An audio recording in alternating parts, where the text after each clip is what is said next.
Alors, je bénis le Seigneur pour ce thème qui est les lois du ciel que Dieu nous a permis petit à petit de voir, d'aborder dimanche après dimanche et d'être édifiés par les différentes révélations que Dieu nous donnait sur les différentes lois qu'il nous expliquait.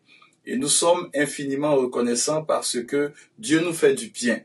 Au travers de sa parole, il nous nourrit.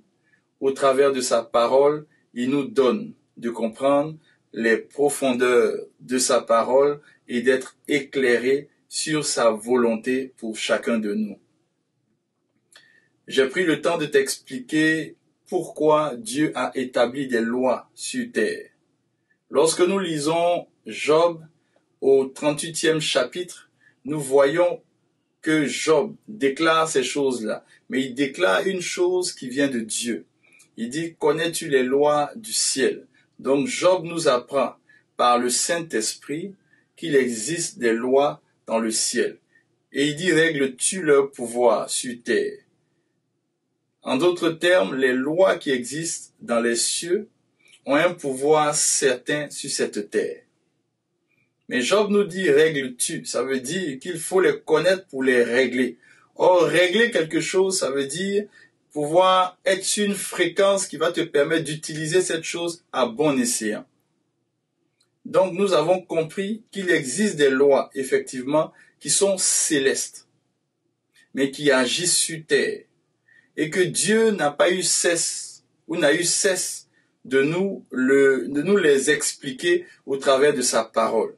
La parole de Dieu, c'est une forme de manifeste céleste qui doit nous permettre de conduire notre destinée, notre vie sur terre. La parole de Dieu vient de Dieu, elle vient de Dieu, elle vient du ciel. Tout simplement pour que nous puissions comprendre ces lois célestes, mais qui régissent le monde séculier et le monde terrestre, afin que nous puissions ensemble régler ces lois pour pouvoir voir la puissance de Dieu et surtout le règne de Dieu se manifester ici-bas. C'est pour cela, loi après loi, Dieu a ouvert nos yeux. Nous avons vu jusqu'à présent 9 lois et aujourd'hui c'est la 10e loi. Nous avons commencé par la loi de la vue. Nous avons vu la loi de la vue. La première loi que nous avons vue, c'est la loi de la vue. La deuxième loi que nous avons vue, c'est la loi du jour.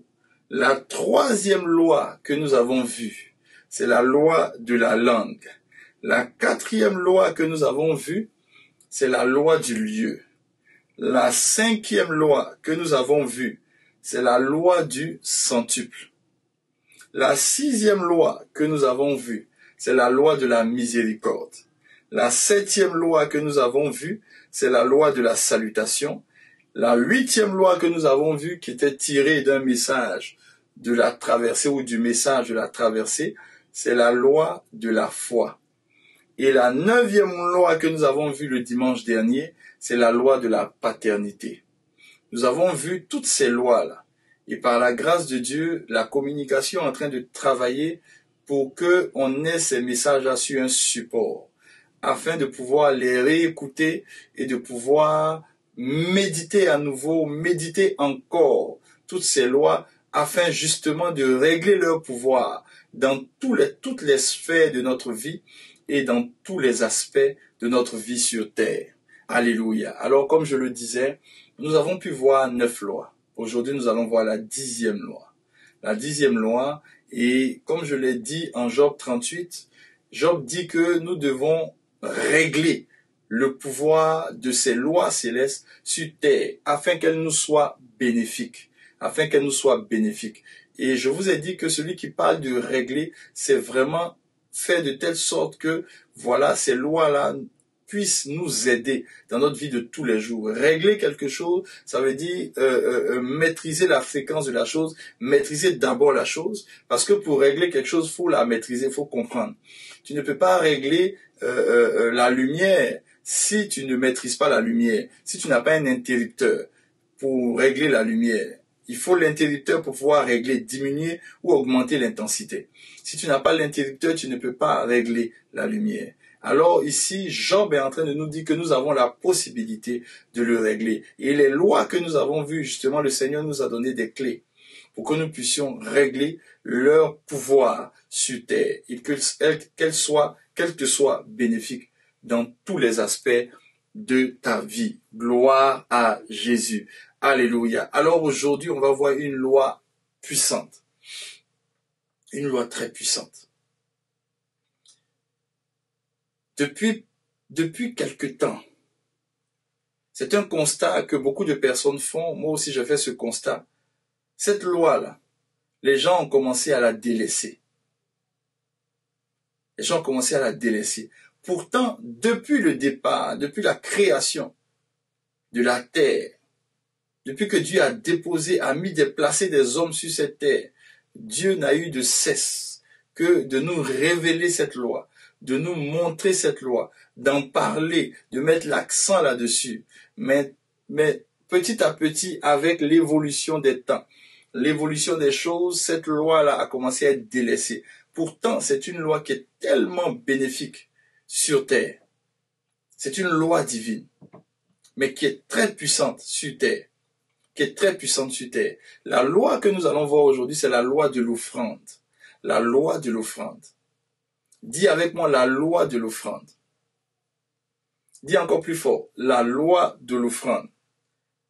Dis-le encore plus fort, la loi de l'offrande.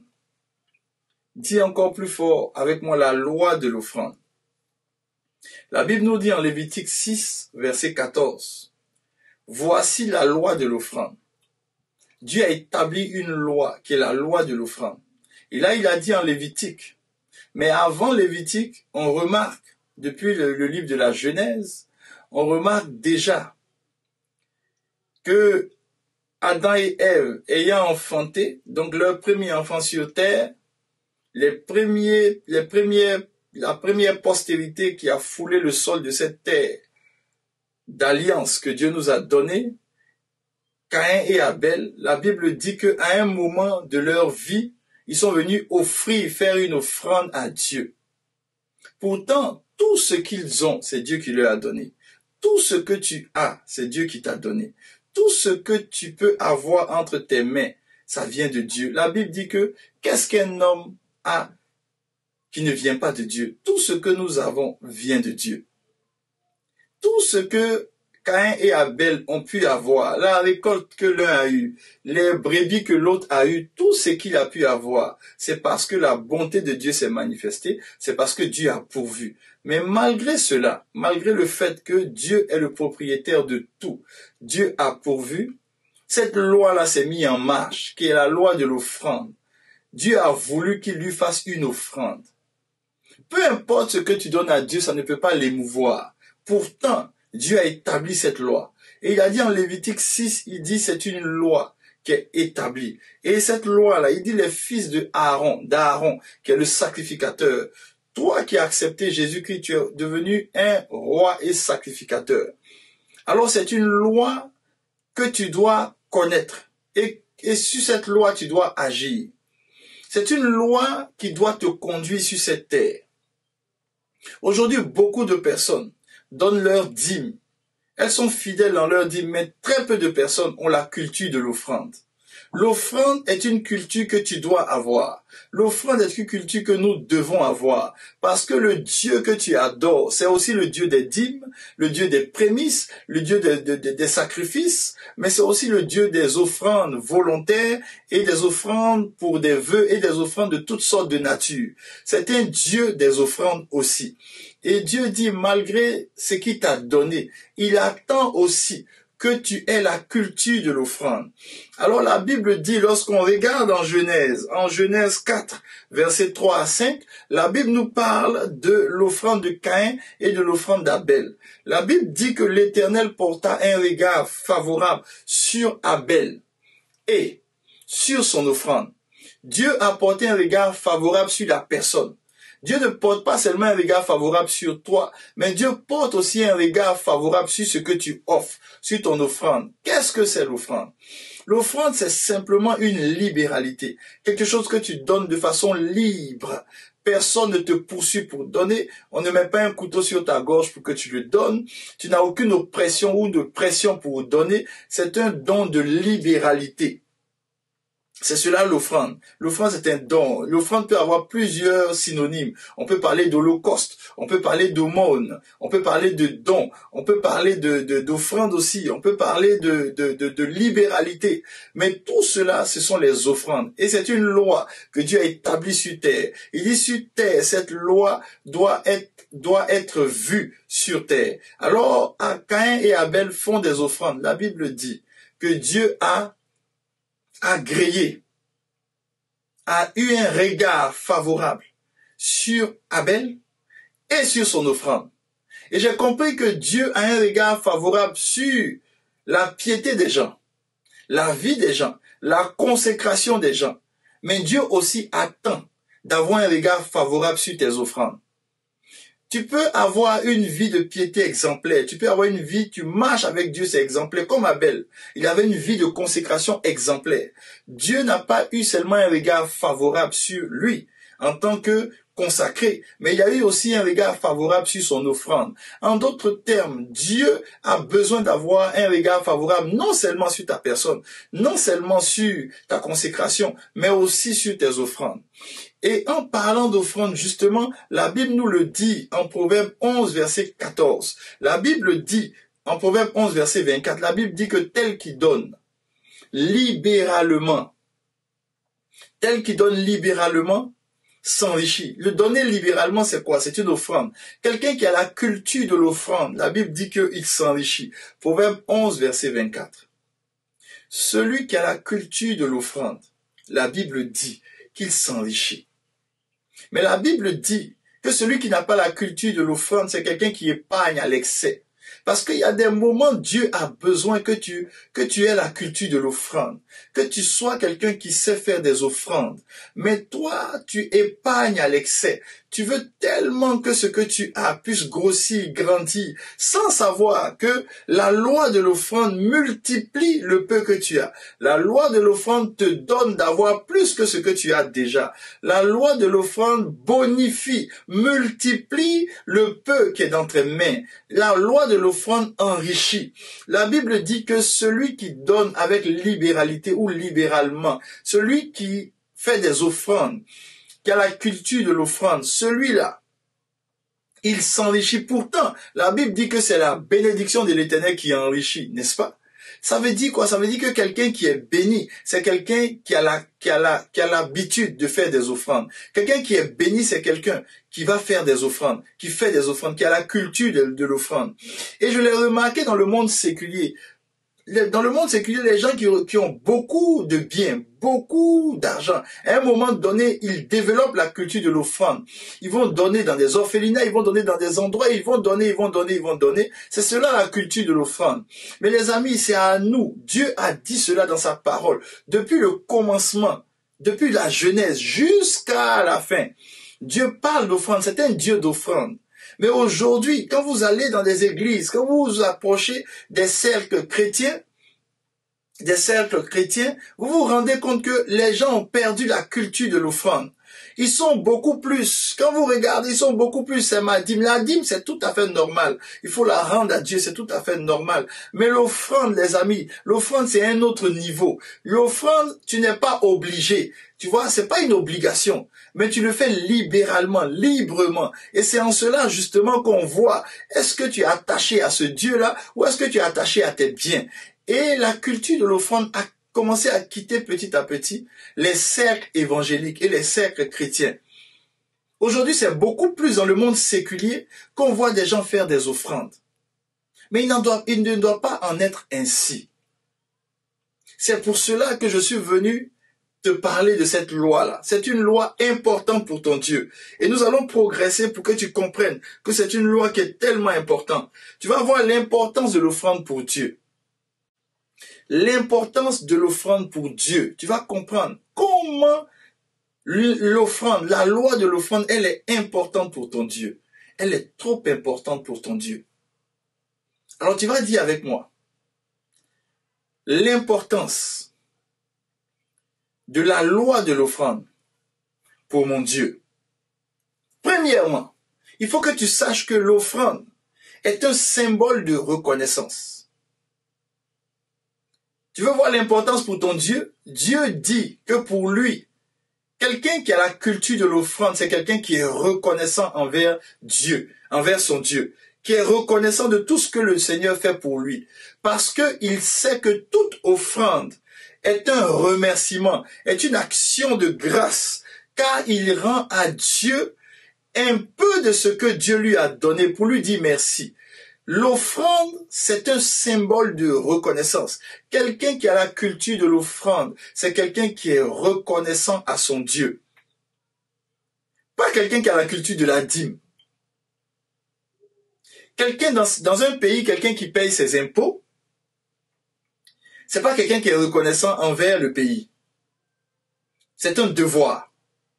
Mais quelqu'un qui, malgré le fait qu'il paye ses impôts, malgré ses charges, il enlève un peu et puis il va faire des dons dans des endroits, il va donner cadeaux librement, libéralement. Cette personne-là, elle est reconnaissante. Elle est très reconnaissante parce qu'elle n'est pas obligée. Alors, la première des choses que tu dois savoir, c'est que l'offrande est un symbole de reconnaissance. 1 Chronique 29, verset 14. Et c'est David, le roi, qui nous parle. Au verset 14, il dit ceci. Car qui suis-je? Et qui est mon peuple? Pour que nous puissions te faire, écoutez-moi très bien, il dit volontairement ses offrandes. Donc c'est volontaire. Toute offrande est libre et volontaire. C'est en cela qu'elle manifeste, elle démontre une reconnaissance. Parce que c'est volontairement, tu dis, Seigneur, tu m'as donné tellement, je vais prendre un peu sur ce que tu m'as donné pour faire une offrande. C'est un symbole fort de reconnaissance. Quelqu'un qui a la culture de l'offrande, Dieu voit en cette personne quelqu'un qui est reconnaissant. Et David, le roi David, qui nous parle ici en 1 Chronique 29, 14, avait la culture de l'offrande. David, avant même d'être un roi, il allait faire les combats de l'Éternel. Et pendant qu'il fait les combats de l'Éternel avec des armées étrangères, quand il avait des butins, et il partait avoir des butins, David le partageait à tout Israël, dans les 12 tribus, il faisait des offrandes. David avait la culture de l'offrande. Quand il est arrivé le moment où on devait construire le temple, écoutez-moi bien, même juste, c'est-à-dire David, ça m'a tellement étonné, surpris l'attitude de David. Parce que même lorsque Dieu a dit que David, c'est pas toi qui vas construire ce temple-là, c'est ton fils. Mais malgré cela, David a amassé de l'argent, amassé de l'or, amassé tout ce qu'il avait. Il a pris, la Bible dit, il a pris sur sa fortune personnelle. Il a amassé. Aujourd'hui, on allait dire c'est des milliards et des milliards qu'il a pris. Et il a fait une offrande pour construire le temple de son Dieu. David était quelqu'un qui était habitué à l'offrande. David connaissait cette loi que je suis en train de t'enseigner aujourd'hui. Cette loi de l'offrande. Et regardez ce qu'il dit. Il dit, tout vient de toi. Et nous recevons de ta main ce que nous t'offrons. C'est ça la reconnaissance. Tout vient de toi, Seigneur. Ce que je suis en train de te donner, ça n'est pas de ma propre main.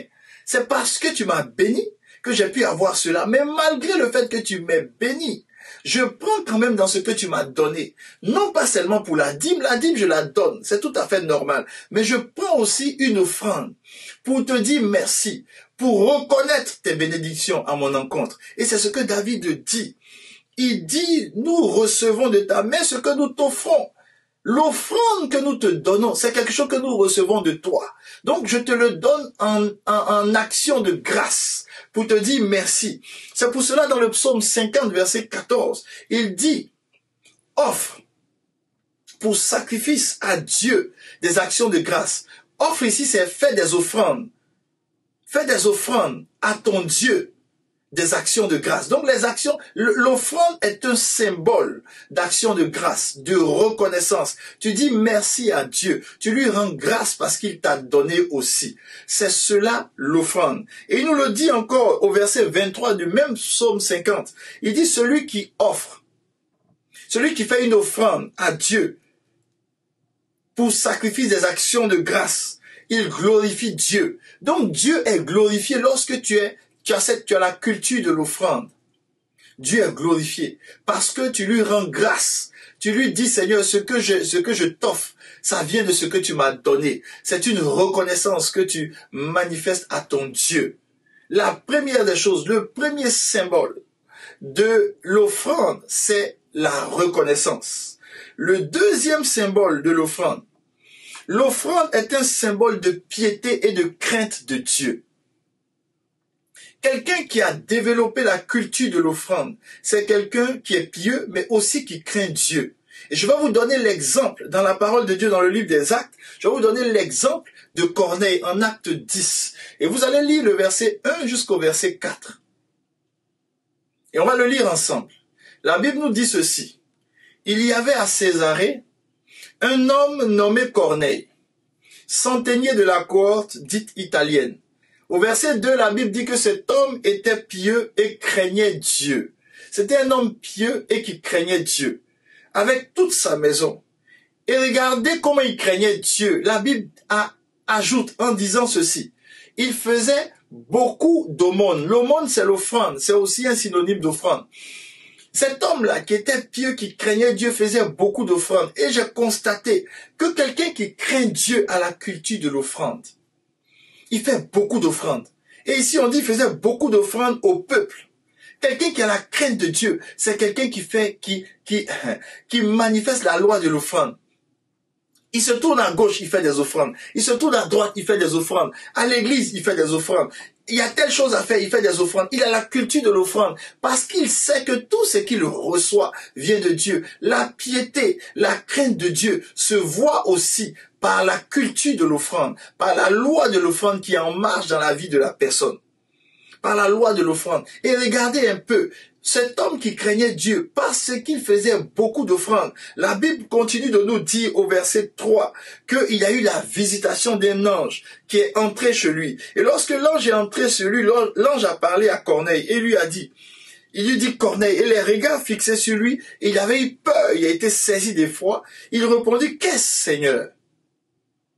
Écoutez très bien ce que l'ange dit, lisez-le avec moi à l'écran.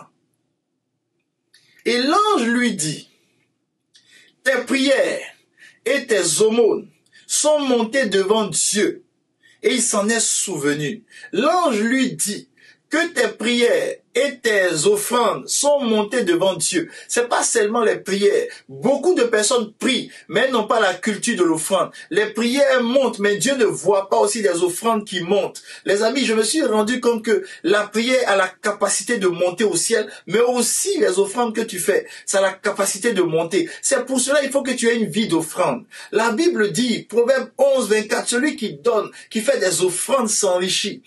L'offrande, j'ai découvert au travers de la parole de Dieu en Acte 10, au verset 4, que c'est pas seulement les prières qui montent au ciel. Les offrandes aussi montent au ciel, les amis. C'est pour cela, en Genèse, l'offrande de Caïn et puis d'Abel, Dieu a dit, faites une offrande et l'odeur devait monter jusqu'au ciel. Toute offrande que tu fais, que tu donnes à quelqu'un, que tu donnes à l'église, peu importe ce que tu fais, une offrande monte toujours vers le trône de Dieu. Toujours, toujours.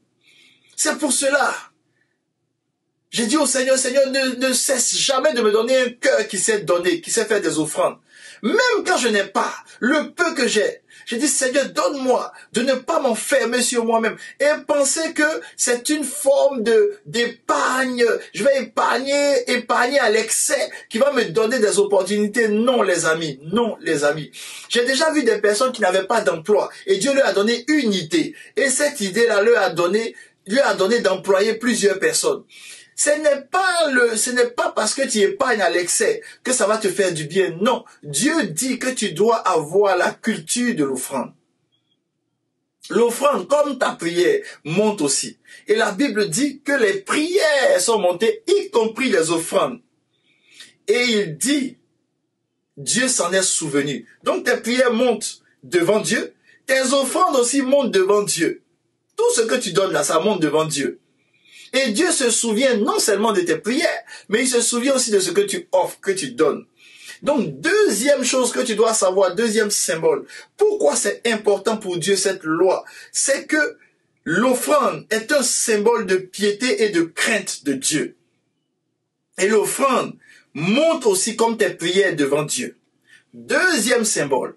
Troisième symbole qui montre l'importance de l'offrande pour Dieu. Le troisième symbole. L'offrande est un symbole d'alliance avec ton Dieu. C'est un symbole d'alliance. La Bible nous dit en Lévitique 2, verset 13, que tu mettras du sel sur toutes tes offrandes. Et regardez ce que la Bible continue de dire. Tu ne laisseras point ton offrande manquer de sel. Signe de l'alliance de ton Dieu. Ça veut dire que toute offrande contient du sel. Le sel, c'est le signe de l'alliance de Dieu. Oh, Dieu t'a appelé, toi et moi, sel de la terre. Ça veut dire quoi? Ça veut dire que si tu es sel de la terre, tu dois avoir la culture de l'offrande dans tout ce que tu fais. Tu dois être un homme d'offrande. Et aujourd'hui, le diable est en train de tromper l'église. Aujourd'hui, l'église, les paroissiens, les membres d'église sont focalisés uniquement sur leur dîme. Ils sont focalisés uniquement sur leur dîme. Il y a certains, depuis des années, ils n'ont jamais fait des offrandes. Eux, c'est seulement la dîme. Les amis, la dîme, c'est tout à fait normal. Mais tu dois avoir la culture de l'offrande. Parce que tes offrandes aussi parleront pour toi. Tes offrandes parleront pour toi, peu importe ce que tu donnes, mais aie la culture de l'offrande. La Bible n'a pas dit que Caïn et Abel ont mis leur dîme devant Dieu puis c'est monté au ciel. Non, ce sont des offrandes qu'ils ont apportées à Dieu. C'est des offrandes qu'ils ont apportées à Dieu. La dîme, c'est tout à fait normal. C'est quelque chose, les amis, qu'il faut sanctifier pour que toute la masse soit sanctifiée. On dit si la racine est sanctifiée, toute la masse est sanctifiée. C'est comme ça la dîme. Mais Dieu aussi a besoin que tu apportes des offrandes, que tu donnes des offrandes. L'offrande est un symbole de l'alliance que tu as avec ton Dieu. Tous ceux qui sont en alliance avec Dieu, ce sont des personnes qui doivent avoir la culture de l'offrande. Ne laisse pas l'ennemi te distraire. Et l'ennemi a commencé à distraire beaucoup d'enfants de Dieu qui ont commencé à avoir la main dure. Ils ne savent pas faire des offrandes. Ils ne savent pas offrir, faire des dons, faire des cadeaux, être libéraux. Ils ne savent pas le faire. Il faut que tu comprennes. Et je déclare au nom de Jésus que cet enseignement que tu écoutes aujourd'hui te délivre. Fais tomber les écailles de tes yeux. Enlève la dureté dans tes mains. Te défocalise sur ton compte en banque, tes épargnes, où tu épargnes à l'excès, puis tu es content de regarder chaque fois ton compte et puis de voir que tu as beaucoup d'épargnes mais qui ne servent à rien. Mais laisse-moi te dire qu'aujourd'hui tu reçois ta délivrance. La loi de l'offrande, elle devient aussi la tienne. Tu as à partir d'aujourd'hui la culture de l'offrande dans le nom de Jésus. Dans le nom de Jésus. Ensuite, le symbole que ça représente encore pour Dieu. Le symbole que ça représente pour Dieu. Premier symbole que je vous ai dit. J'ai dit le symbole de reconnaissance. Deuxième symbole, le symbole de la crainte et de la piété. Troisième symbole, j'ai dit le symbole de l'alliance. Quatrième symbole, c'est un symbole de bénédiction. Un symbole, j'ai dit bien individuel de bénédiction, j'ajoute individuel. Parce que, en Deutéronome 16, 17, Dieu est formel. Il dit, chacun donnera ce qu'il pourra, selon les bénédictions que l'Éternel, ton Dieu, lui aura accordées. C'est pour cela que l'offrande est volontaire et libre. C'est pas parce que ton ami a offert 10 bœufs que toi aussi tu te sens obligé d'offrir 10 bœufs. Si toi, Dieu t'a béni avec très peu de bœufs et lui avec beaucoup plus de bœufs. Donc, tout dépend des bénédictions que tu as reçues de Dieu. Tu peux offrir $2. Prendre $2 pour payer quelque chose, donner à quelqu'un comme offrande, ou bien donner à l'église comme offrande de $2. Pendant que quelqu'un peut venir donner $1000. Ça ne dit pas que toi, tu es moins que lui, pas du tout. Tu as donné ton offrande en fonction des bénédictions que Dieu t'a données. C'est tout. Lui aussi donne aussi en fonction des bénédictions. Donc l'offrande est un symbole des bénédictions individuelles que chacun reçoit. Ça c'est le symbole, ce symbole-là. L'autre symbole qui suit. L'offrande est un symbole d'obéissance. C'est un symbole d'obéissance. Deutéronome 12, verset 11. Alors il y aura un lieu que l'Éternel votre Dieu choisira pour y faire résider son nom. C'est là que vous présenterez tout ce que je vous ordonne. Il dit vos holocaustes, vos sacrifices, vos dîmes, tout ça c'est ordonné par Dieu. Donc, les amis, la dîme est ordonnée par Dieu. Les offrandes c'est ordonné, holocauste c'est offrande, sacrifice c'est offrande, prémices c'est offrande. Il dit les prémices aussi c'est ordonné par Dieu. Il dit les offrandes choisies que vous ferez à l'Éternel pour accomplir vos vœux. Donc ici, les amis, les offrandes, c'est logé à la même enseigne que l'obéissance à la dîme, l'obéissance aux prémices, l'obéissance aux offrandes sacrificielles. Tout cela, c'est ordonné par Dieu. Donc l'offrande est aussi un symbole d'obéissance. Quelqu'un qui a une culture d'offrande, c'est quelqu'un qui est obéissant à son Dieu. Et vous voyez combien de fois l'ennemi est rusé. Il s'arrange à ce que les enfants de Dieu ne soient pas obéissants à leur Dieu. Ils sont obéissants juste pour la dîme. Ils sont obéissants juste pour leurs prémices. Mais il faut être aussi obéissant pour les offrandes. Les offrandes qui peuvent être des holocaustes, qui peuvent être des sacrifices ou des offrandes choisies pour pouvoir honorer un vœu. Mais c'est aussi des offrandes. L'offrande est un symbole d'obéissance. L'offrande est un symbole d'obéissance. L'offrande aussi est aussi un symbole d'onction. C'est pour cela ça a de la valeur pour Dieu. Parce que c'est un symbole d'obéissance, c'est aussi un symbole d'onction. Pourquoi c'est un symbole d'onction? La Bible nous dit en Lévitique 6, verset 20. Voici l'offrande qu'Aaron et ses fils feront à l'Éternel, le jour où ils recevront l'onction.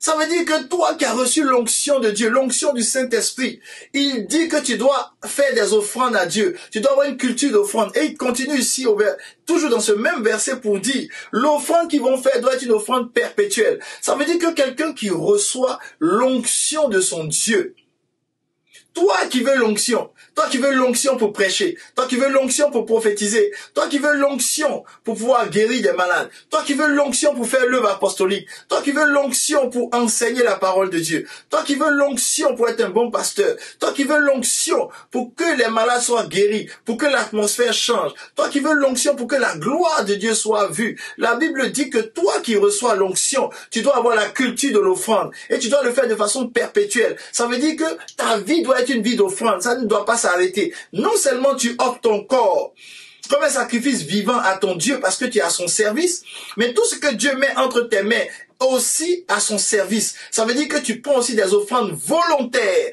et libres que tu apportes non seulement dans la maison de Dieu, mais aussi autour de toi tu fais des offrandes parce que tu as reçu l'onction.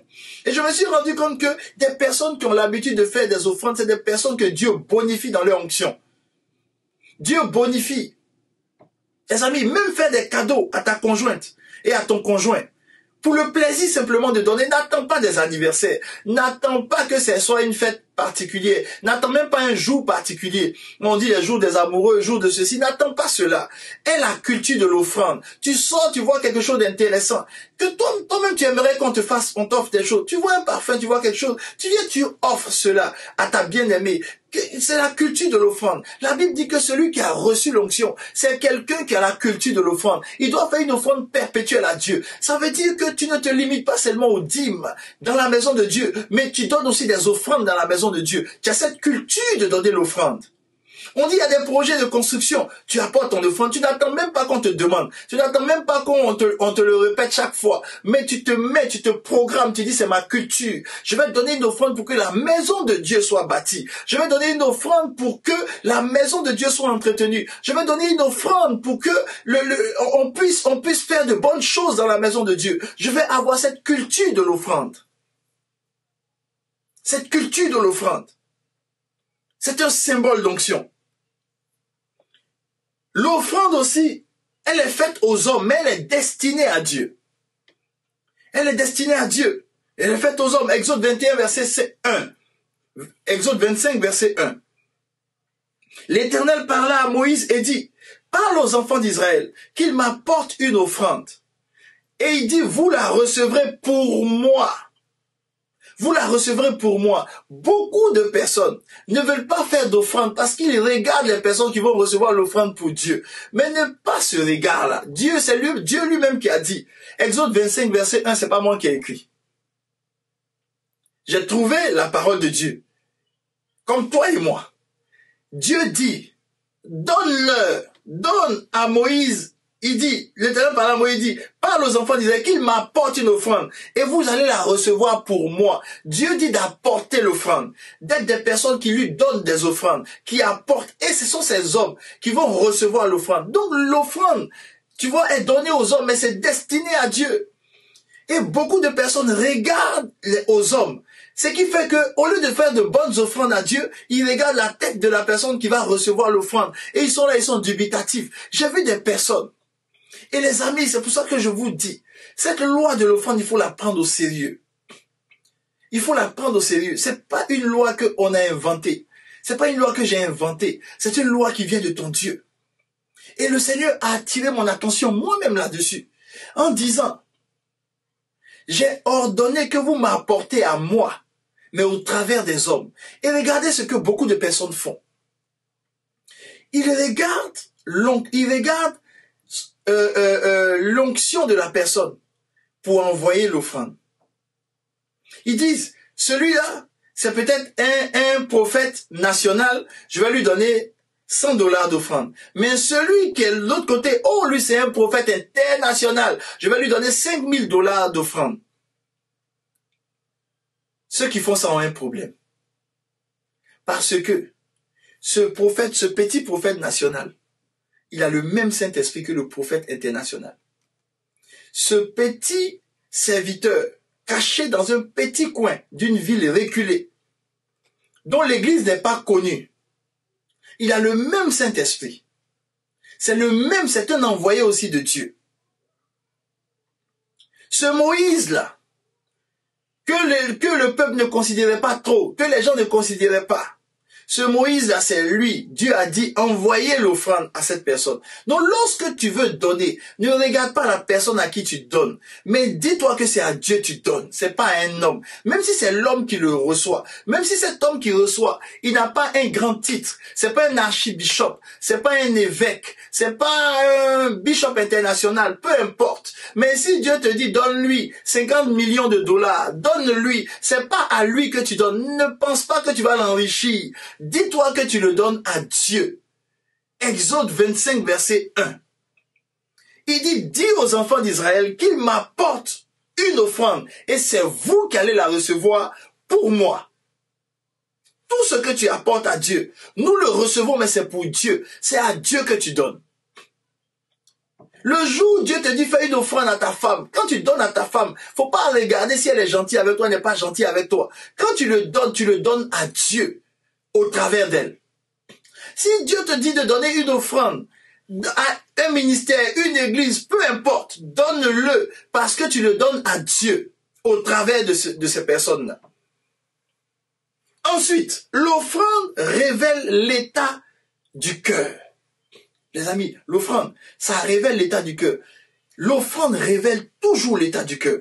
C'est pour cela, en Colossiens 3, verset 23, la Bible dit, tout ce que vous faites, faites-le de bon cœur, comme pour le Seigneur et non pour des hommes. C'est pour cela que tout à l'heure je te disais, peu importe la personne à qui tu donnes, tu n'as pas besoin, même si la personne c'est pas un serviteur de Dieu qui n'est pas connu, c'est pas grave. Fais attention à l'état de ton cœur. Tu ne donnes pas à un homme. Oui, c'est l'homme qui le prend, mais c'est Dieu qui t'a ordonné de le faire. Alors fais attention à l'état de ton cœur. C'est pour cela que Dieu dit, en Exode 35, versets 21 à 22, il dit, tous ceux qui furent entraînés par le cœur et animés de bonne volonté vinrent et apportèrent une offrande à l'Éternel. Dieu fait très attention à l'offrande que tu apportes. Il regarde qu'est-ce qui entraîne ton cœur. Et de quoi ton cœur est animé? Est-ce que tu es animé d'une bonne volonté ou d'une mauvaise volonté? Est-ce que en donnant, tu regardes à l'apparence de la personne à qui tu donnes? Ou est-ce que dans ton cœur, tu sais que tu donnes à Dieu parce que tu es reconnaissant de ce que Dieu a fait pour toi? Parce que tu es un homme pieux, une femme ou un homme qui craint Dieu. Et parce que tu es une femme d'onction, tu es une femme ou un homme d'onction qui est en alliance avec son Dieu. Donc tu donnes parce que tu as une alliance avec Dieu. Il dit alors, tu seras entraîné par un cœur qui aime ton Dieu et animé d'une bonne volonté envers ton Dieu et envers son œuvre qui est bâtie. Et c'est en ce moment que tu apportes une offrande à l'Éternel. Donc l'offrande révèle l'état du cœur de celui qui donne.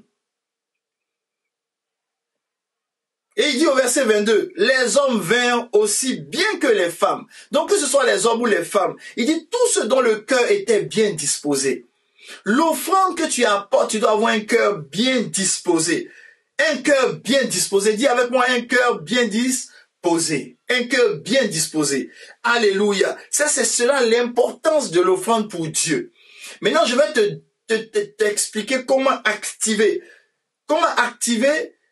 la loi de l'offrande dans ta vie. Il faut que tu découvres quels sont les caractères de l'offrande que Dieu agrée. Pour que tu puisses donner une offrande que Dieu va agréer. Quels sont les caractères de l'offrande? Premier caractère de l'offrande que Dieu agrée. L'offrande que Dieu agrée doit être une offrande de qualité. Je dis bien et je le répète. L'offrande doit être une offrande de qualité. De qualité. Prends avec moi Lévitique 22 et on va lire les versets 17 au verset 20. L'Éternel parla à Moïse et dit, parle à Aaron et à ses fils et à tous les enfants d'Israël et tu leur diras, tout homme de la maison d'Israël ou des étrangers en Israël qui offrira un holocauste, une offrande à l'Éternel, soit pour l'accomplissement d'un vœu, soit comme offrande volontaire. Verset 19, il prendra un mâle sans défaut parmi les bœufs qu'il a, les agneaux ou les chèvres. Ça veut dire que Dieu exige la qualité quand tu fais une offrande à Dieu. Ne fais pas une offrande à Dieu comme ça et puis tu prends ce qui n'est pas de qualité. Et c'est pour ça que je vous dis, il y a certaines personnes, et Dieu a ouvert mes yeux dessus, il y a certaines personnes, ils offrent la qualité quand ils ont affaire à des hommes de Dieu qui sont reconnus et connus. Mais ils offrent ce qui n'est pas de qualité quand il s'agit des hommes de Dieu qui ne sont pas connus. Dieu dit que tu te moques de lui. Parce que tout homme qui sert Dieu est un homme de Dieu. Peu importe son niveau, peu importe l'environnement où il est. Dieu dit que l'offrande que lui il agrée, c'est une offrande de qualité. Il dit, tu regardes parmi tes bœufs et tu prends un bœuf qui est sans défaut. Tu cherches la qualité. C'est pour cela qu'il a agréé l'offrande d'Abel. Et il n'a pas agréé l'offrande de Caïn. Parce que les fruits de Caïn certainement étaient morts. Il y avait des fruits pourris parmi. Tu vois, mais Dieu, il aime la qualité. Lorsque tu viens faire une offrande, tu vois, oui, l'offrande, tu vas la donner aux hommes parce que Dieu dit donne-la à un homme. Mais même quand tu la donnes à un homme, il faut que ça soit une offrande de qualité. J'ai vu des gens aller offrir des habits aux nécessiteux. Mais vous regardez les habits sont fanés, fatigués. Et ils ont trié les habits bizarres. Ils ont enlevé ça de leur garde-robe. C'est ça, ils sont allés donner. Ils ont gardé les meilleurs pour eux. Ça, ce n'est pas une offrande, les amis. Ça s'appelle une offense. Et c'est pas une offrande. Une offrande, chaque fois que tu vas offrir, dis-toi que tu le fais pour Dieu. C'est une reconnaissance à ton Dieu. Alors Dieu aime la qualité. La qualité. Si toi tu es capable de porter un manteau de 2000, 3000 dollars et tu t'en vas offrir un manteau déchiré aux gens, offre aussi un manteau de 2000 dollars aux gens. C'est la qualité. Et il dit, afin que sa victime soit agréée. Donc pour que la victime soit agréée, Dieu dit de lui donner quelque chose de qualité. Est-ce que tu me comprends, bien-aimé? Le caractère de l'offrande que Dieu agrée. Une offrande de qualité. Verset 20. Vous n'en offrirez aucune qui ait un défaut, car elle ne sera pas agréée.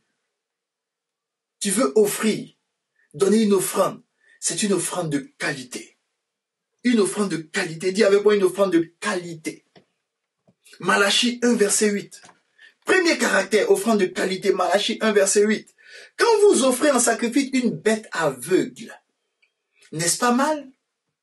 Quand vous en offrez une boiteuse ou une infirme, n'est-ce pas mal? Offre-la donc à ton gouverneur. Te recevra-t-il bien? Te fera-t-il bon accueil? Dit l'Éternel des armées. Offre-le à ton gouverneur. Il va te faire bon accueil. Est-ce qu'il va te recevoir bien? Dieu dit, lui Dieu, il ne veut pas que tu lui offres des choses qui ne sont pas de qualité.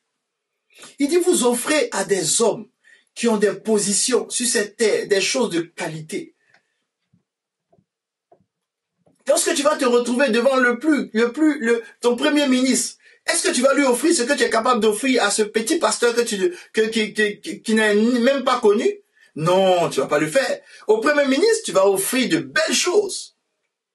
Tu vas même prendre le plus beau de tes... Tu vas prendre ce qui est plus beau pour offrir au premier ministre. Pourquoi? Parce que le premier ministre, il est assis en dignité. Mais ce petit serviteur de Dieu que tu ne connais même pas, tu vois, un jour, je devais donner quelque chose à un prophète, à un serviteur de Dieu. Le Seigneur m'a dit, donne-lui. Donne-lui. Et le Seigneur m'a permis de lui offrir une ceinture. Les amis, le Seigneur m'a dit, une ceinture que toi tu aimerais avoir, faut lui donner. La personne n'est pas connue. Pas du tout. Pas du tout. Pas du tout. Mais Dieu dit, fais-le. Fais-le. Quand tu offres, tu fais une offrande, il faut que ça soit toujours la qualité. Même si tu donnes ça à un enfant, il faut que ça soit la qualité. Parce que au travers de cet enfant, c'est moi tu vois.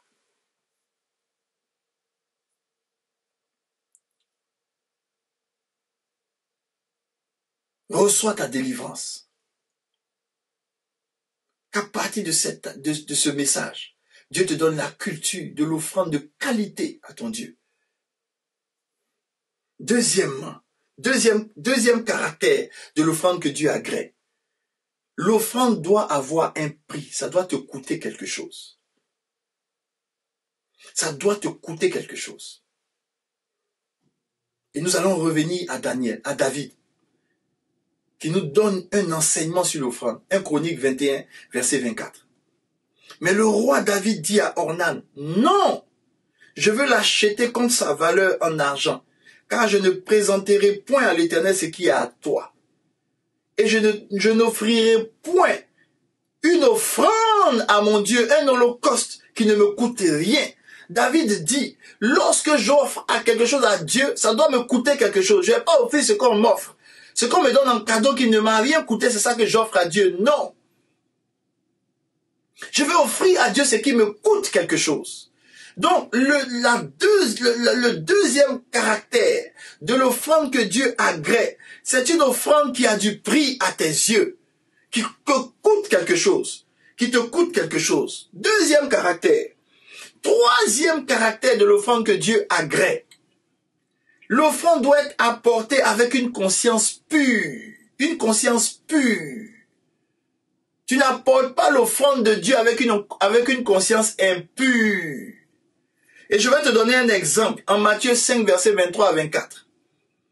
Si donc tu présentes ton offrande à l'autel et que là tu te souviennes que ton frère a quelque chose contre toi, verset 24, laisse là ton offrande devant l'autel et va d'abord te réconcilier avec ton frère, puis viens présenter ton offrande. Lorsque tu présentes une offrande à Dieu, Dieu dit, si tu te souviens que tu es en palabre avec quelqu'un, si tu te souviens qu'il y a des choses que tu n'as pas à régler, alors ta conscience n'est pas pure, laisse ton offrande.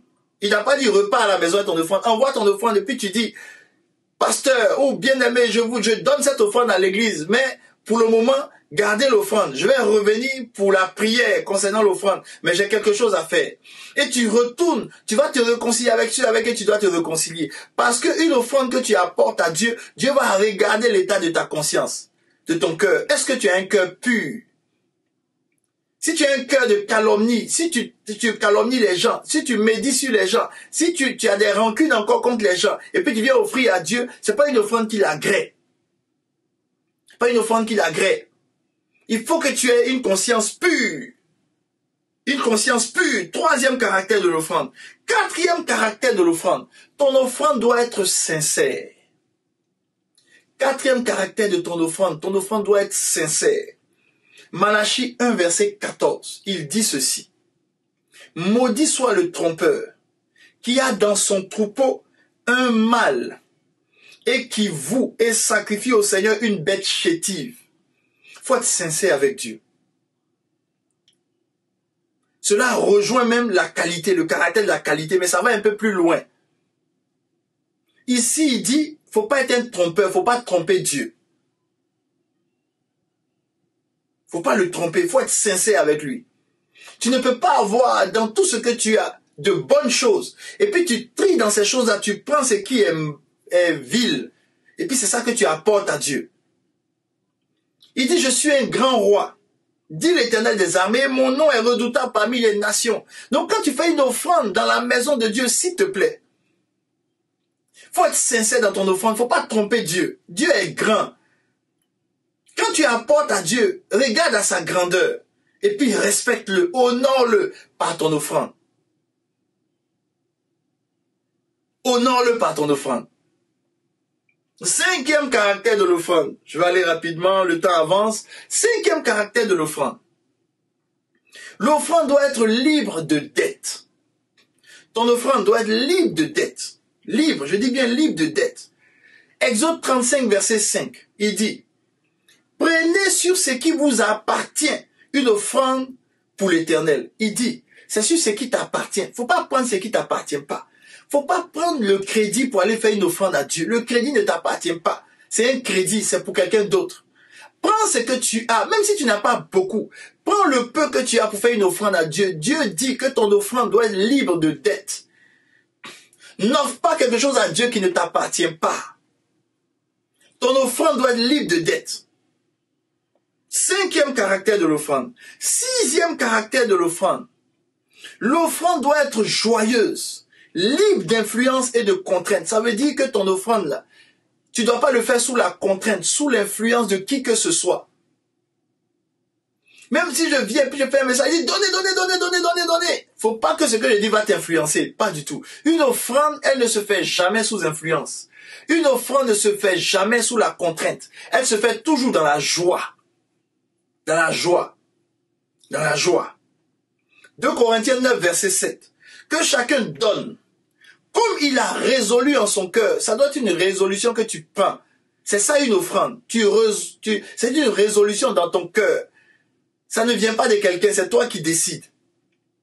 Et la Bible continue pour dire, faut pas que tu aies de la tristesse. Sans tristesse, ni contrainte. Faut pas que tu te sentes contraint, ni influencé par qui que ce soit. Car Dieu aime celui qui donne avec joie. La joie vient du fait que tu n'as pas de tristesse, que tu n'es pas contraint et que tu l'as résolu dans ton cœur. Et j'ai compris en fait que la joie vient d'une résolution du cœur, du fait qu'il n'y ait pas de contrainte et qu'il n'y ait pas de tristesse ou d'influence. C'est en ce moment que tu donnes avec joie parce que tu le fais libéralement. C'était le sixième caractère. Le septième caractère de l'offrande, on va faire 9 caractères. Le septième caractère de l'offrande. L'offrande doit être une offrande qui est libre à l'offrande. Je vais t'expliquer ce que ça signifie. Ton offrande doit être libre à l'offrande. Elle doit être libre à l'offrande. Je vais te prendre un passage biblique et puis je vais t'expliquer ce que ça signifie ce thème-là. Marc 7, versets 11 à 12. La Bible dit, mais vous dites, si un homme dit à son père ou à sa mère, ce dont j'aurais pu t'assister est corban, c'est-à-dire une offrande à Dieu, vous ne le laissez plus rien faire pour son père ou sa mère. Ça veut dire quoi que ton offrande doit être libre à l'offrande? Ça veut dire que lorsque tu décides de prendre une offrande pour donner à un parent, faut pas utiliser cette offrande-là pour l'envoyer à Dieu. Dieu dit que cette offrande ne lui est pas destinée. En fait, elle lui est destinée, mais elle devait être dans la main de quelqu'un d'autre. Mais toi, tu envoies ça à l'église. Pendant que tu as promis de donner $50 à ta mère ou à ton père qui est au pays. Et tu prends les $50, tu dis non, comme c'est ma mère, mon père, c'est pas grave, j'ai donné ça à Dieu d'abord. Non. Dieu dit que tu as promis de donner cette offrande à quelqu'un. Donne-lui. Mais il ne faut pas dire que c'est l'offrande que j'allais lui donner, c'est ça que je préfère donner à Dieu. Non, Dieu dit qu'il n'est pas d'accord avec ça. Ton offrande doit être libre de l'offrande. Ça veut dire que ce que je dois donner au Seigneur, je ne dois pas le donner à d'autres. Et ce que je dois donner à quelqu'un, je ne dois pas venir le donner à Dieu. Ce que tu dois donner au Seigneur, ne le donne pas à quelqu'un d'autre. Si tu as décidé, tu as résolu dans ton cœur de donner 200 dollars comme offrande à Dieu, peu importe les problèmes qui te sont soumis. Même si des gens viennent te voir pour dire j'ai tel problème, aide-les comme tu peux avec autre chose. Mais les 200 dollars, va donner à Dieu. Il dit ton offrande doit être libre de l'offrande. Tu ne dois pas prendre cette offrande pour aller offrir encore à quelqu'un d'autre. C'est la même chose. Si tu as prévu dépanner quelqu'un, lui faire une offrande de 200 dollars. Et que même à l'église, on lance l'appel de la maison de Dieu ce mois-là. Pour on dit on est en train de faire une acquisition. Tu vois, il ne faut pas prendre les 200 dollars que tu as promis à quelqu'un puis les envoyer à l'église. Dieu dit n'est pas d'accord avec ça. Donne-le parce que tu as promis. Ton offrande doit être libre de l'offrande. Tu le donnes à la personne. Maintenant, le peu que tu as, que tu veux avancer, même si tu donnes 10 dollars pour l'église, c'est pas grave, c'est ce que tu as. Mais tu as honoré au moins un engagement d'offrande. Maintenant, après, quand tu as plus, tu envoies à Dieu. Ton offrande doit être libre de toute offrande. C'était le 7e caractère. Le 8e caractère. Ton offrande ne doit pas être un moyen pour te valoriser. 8e caractère. Dieu n'agrée pas ça. Quand tu utilises l'offrande pour te valoriser, Dieu n'agrée pas ça. Matthieu 6, verset 2. Lorsque tu fais l'aumône, c'est-à-dire l'offrande, ne sonne pas de trompette pour te valoriser. Pour qu'on dise, oh, il a donné. Comme font les hypocrites, dans les synagogues, dans les rues. Donc ici, il ne s'agit pas seulement des gens qui le font dans les rues, mais on dit aussi dans les églises, dans les synagogues. Il y a des gens dans les églises, quand ils font une offrande, ils se valorisent à cause de l'offrande qu'ils font. Il ne faut pas te valoriser. Dieu est trop grand. Ce que tu donnes est trop petit pour Dieu. Tu prends un peu pour honorer Dieu, pour lui être reconnaissant. Il ne faut pas que tu sonnes de trompette, pensant que ce que tu as donné, même si tu donnes un jour des milliards à Dieu, Dieu se pourvoit lui-même. Ce n'est pas tes milliards il attend pour faire avancer son œuvre, pas du tout. Les milliards que tu donnes, c'est juste une petite goutte d'eau. Mais ce n'est même pas une goutte d'eau, même ce n'est rien. C'est juste un signe de reconnaissance. Donc, il ne faut pas utiliser ça pour faire des fanfares, pour faire des trompettes. C'est pour cela, les amis, je dis à l'église, peu importe ce que les gens envoient dans l'église, quelqu'un qui donne un dollar, quelqu'un qui donne 1000 dollars, tout le monde est à la même enseigne. À la même enseigne. Que la somme de tes 10 000 de tes offrandes font 50 millions. Que la somme de quelqu'un d'autre font 100 dollars. Vous deux, vous êtes à la même enseigne. Je vous considère pareil. Il n'y a pas quelqu'un qui est plus grand que son ami. Pas du tout. Pas du tout. Dieu dit, s'il veut, il doit agréer ton offrande là. Tu ne dois pas utiliser ton offrande pour te valoriser. Pas du tout. Ne te valorise jamais sur une offrande.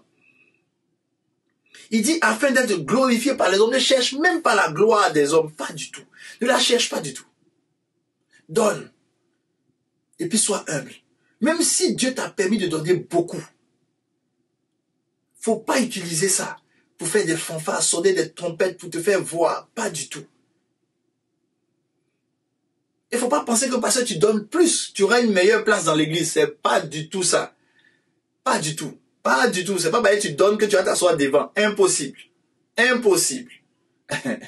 Si tu donnes, que tu fais d'un faux pas dans l'église, ça dit que tu te comportes mal. En tant que pasteur, peu importe ce que tu donnes, je te dis la vérité de Dieu. Ça va même pas me déranger de te dire la vérité de Dieu. Je te regarde dans les yeux, puis je te dis la vérité de Dieu. Si tu veux, il ne faut plus donner. L'œuvre de Dieu ne va pas mourir. Pas du tout. Mais lorsque tu apportes à Dieu, ne te valorise pas sur ce que tu apportes à Dieu. 9e, et on va terminer avec ça. Le caractère d'une offrande que Dieu agrée. La valeur de l'offrande réside non dans l'offrande, mais dans le récipient. Écoute-moi bien, je vais t'expliquer ce dernier point. Ce que tu donnes n'a de valeur que par la personne qui la reçoit. C'est lui qui donne une valeur à ton offrande. Je vais te donner un exemple biblique. Matthieu 23, versets 18 à 19. Si quelqu'un, dites-vous encore, jure par l'autel, vous dites ce n'est rien. Mais si quelqu'un jure par l'offrande qui est sur l'autel, il est engagé. Et Dieu dit aveugle, verset 19, aveugle. Lequel est le plus grand? L'offrande ou l'autel qui sanctifie l'offrande? Donc l'offrande n'est pas grande. Même si tu apportes aujourd'hui 2 millions de dollars dans l'église, c'est pas le montant 2 millions de dollars qui fait la valeur de ton offrande. Mais ce qui fait que ton offrande a du poids, c'est l'église qui reçoit l'offrande. C'est l'autel qui donne de la valeur à l'offrande. C'est l'homme de Dieu qui reçoit ton offrande. C'est lui qui donne la valeur à l'offrande. C'est pas l'offrande que tu donnes. Quand tu sais ça, quand tu sais Dieu, tu n'as pas peur des montants qu'on te donne. Ça ne te dit rien. Si quelqu'un me donne 50 millions de dollars et quelqu'un vient me faire une offrande de 2 dollars, je vais considérer les offrandes au même titre. Parce que c'est moi, en tant que serviteur de Dieu, qui donne une valeur à l'offrande. Pour la vie de la personne. Mais c'est pas le montant de l'offrande qui a une valeur pour l'offrande. Et il faut que tu retiennes cela. L'offrande que Dieu agrée, ne t'appuie jamais sur le montant que tu donnes. Mais appuie-toi sur l'autel qui reçoit l'offrande. C'est l'autel qui reçoit l'offrande qui donne tout le poids à l'offrande. Tout son poids. La personne qui reçoit l'offrande. C'est pour cela, les amis, j'ai dit, il ne faut jamais catégoriser les hommes de Dieu quand vous envoyez des offrandes. Pas du tout, ne catégorisez jamais. Parce que dès que vous avez affaire à un homme de Dieu, qui est un serviteur de Dieu, automatiquement considérez celui qui sert. Dieu est un grand roi. Il faut lui faire une offrande de qualité. Une offrande sincère. Une offrande qui a du prix. Une offrande qui est libre de l'offrande. Une offrande qui est véritable.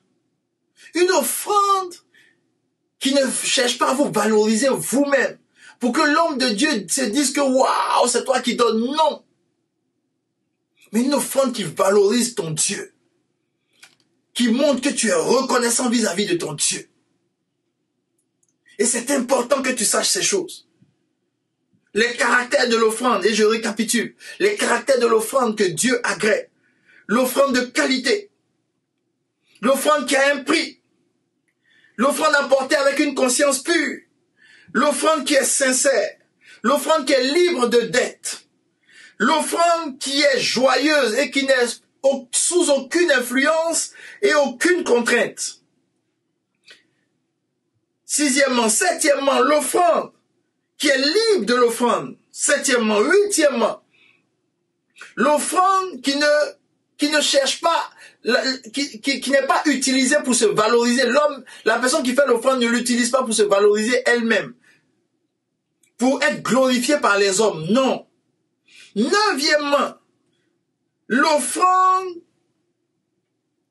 qui considère celui qui reçoit, c'est-à-dire le récipient. Le vase qui reçoit l'offrande. Si c'est un vase d'honneur, alors l'offrande est une offrande d'honneur. C'est le récipient qui donne de la valeur à l'offrande. C'est pour ça, les amis, on ne fait pas l'offrande partout. C'est le récipient qui donne de la valeur à l'offrande. Voici, les amis, la loi de l'offrande. Dès maintenant, adopte cette culture en tant que serviteur et servante de Dieu. La culture de l'offrande. Tu dois être une personne, une femme et un homme qui a l'habitude de faire des offrandes. Qui n'est pas seulement cantonné sur sa dîme et de temps à autre sur ses prémices, mais qui est aussi une personne d'offrande. Qui fait des offrandes d'action de grâce, des offrandes de reconnaissance, des offrandes de joie. Ton cœur est joyeux, tu fais une offrande à Dieu. Tu vois, tu as passé une belle semaine. La semaine qui suit, tu peux faire une offrande à Dieu. Tu vois, tu dois avoir cette culture de l'offrande. Que le Seigneur te bénisse.